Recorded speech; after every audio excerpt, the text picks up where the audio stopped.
इयत्ता 6वीचा जो बदललेला अभ्यासक्रम आहे, त्यातील आता आपण पुढचा विषय घेऊया नागरिक शास्त्राचा संपूर्ण स्वाध्याय. त्यातील पहिला धडा, पहिला पाठ आपले समाज जीवन. त्यामधील प्रश्न क्रमांक 1 ओळखा आणि लिहा. त्यातील प्रश्न क्रमांक 1 अन्नाची गरज भागवण्यासाठी मानवाने हा व्यवसाय सुरू केला. तर अन्नाची गरज भागवण्यासाठी मानवाने शेती व्यवसाय सुरू केला. त्यानंतर दुसरा प्रश्न रक्तसंबंध, विवाह किंवा दत्तक संबंध यामुळे व्यक्ती एकत्र राहतात व एकमेकांची काळजी घेतात ती सामाजिक संस्था. तर रक्तसंबंध, विवाह किंवा दत्तक संबंध यामुळे व्यक्ती एकत्र राहतात व एकमेकांची काळजी घेतात ती सामाजिक संस्था म्हणजे कुटुंब. पुढील प्रश्न भारताच्या दक्षिण किनारपट्टीवरील मुख्य अन्न. भारताच्या दक्षिण किनारपट्टीवरील मुख्य अन्न आहे भात. प्रश्न क्रमांक 2 यादी करा. तुम्हाला माहीत असणाऱ्या किमान 5 भाषांची यादी तयार करा. तर याचं उत्तर कसं येईल पहा. तर मला माहीत असणाऱ्या 5 भाषा मराठी, हिंदी, इंग्रजी, गुजराती व कन्नड. प्रश्न क्रमांक 3 पुढील संकल्पना स्पष्ट करा. त्यामधील पहिला प्रश्न समाज. विशिष्ट प्रदेशात राहणारा, स्वतःची आचारपद्धती असलेला व जीवनविषयक दृष्टिकोन असलेला मानवी समूहांचा समुच्चय म्हणजे समाज होय.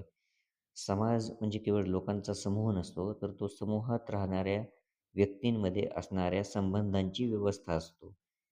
समाजामध्ये वृद्ध, प्रौढ, तरुण, लहान मुले, मुली अशा प्रत्येक व्यक्तीचा समावेश असतो. पुढील प्रश्न कुटुंब संस्था. तर कुटुंब ही समाजातील सर्वात मूलभूत संस्था आहे. रक्ताच्या नात्याने किंवा प्रेम आणि विश्वासाने एकत्र राहणाऱ्या व्यक्तींच्या समूहाला कुटुंब म्हणतात. अन्न, वस्त्र, निवारा यासारख्या गरजा कुटुंबात पूर्ण होतात. पुढील प्रश्न, प्रश्न क्रमांक 4 तर समाजाला नीती, नियम, कायदे यांची आवश्यकता का असते हे तुमच्या शब्दात लिहा.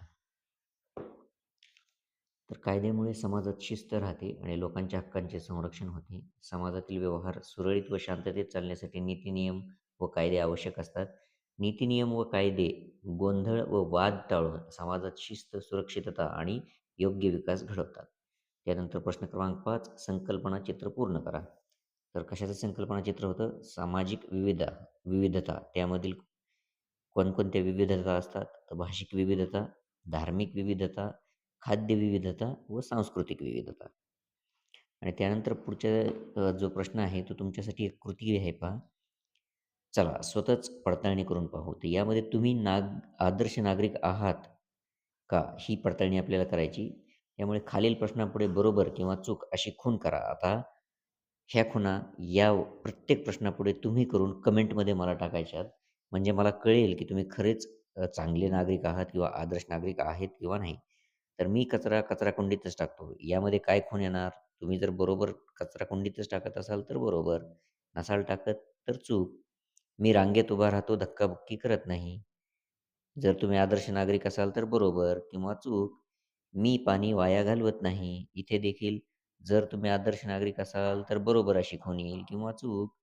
त्यानंतर चौथा मुद्दा काय आहे? तर मी शेजाऱ्या-पाजाऱ्यांना व ज्येष्ठ नागरिकांना मदत करतो. आपल्या आजूबाजूचे शेजारी, वृद्ध यांना जर तुम्ही मदत करत असाल तर तिथे बरोबर अशी खूण करायची. नसाल करत तर चूक अशी खूण करा. म्हणजे कळेल मला की तुम्ही आदर्श नागरिक आहात किंवा नाही. आणि मी सार्वजनिक बागेतील फुले तोडत नाही. यापुढे देखील बरोबर किंवा चूक अशी खूण करा आणि कमेंटमध्ये मला हा प्रश्न असाच्या असा लिहून टाका की तुम्ही काय केलेलं आहे ते. तर व्हिडिओ आवडला असेल तर चॅनलला नक्की सबस्क्राईब करा. हा व्हिडिओ जास्तीत जास्त तुमच्या मित्रांपर्यंत शेअर करा आणि याची उत्तरे मी जो तुम्हाला टास्क दिलेला आहे तो पूर्ण करून कमेंटमध्ये जरूर टाका. धन्यवाद.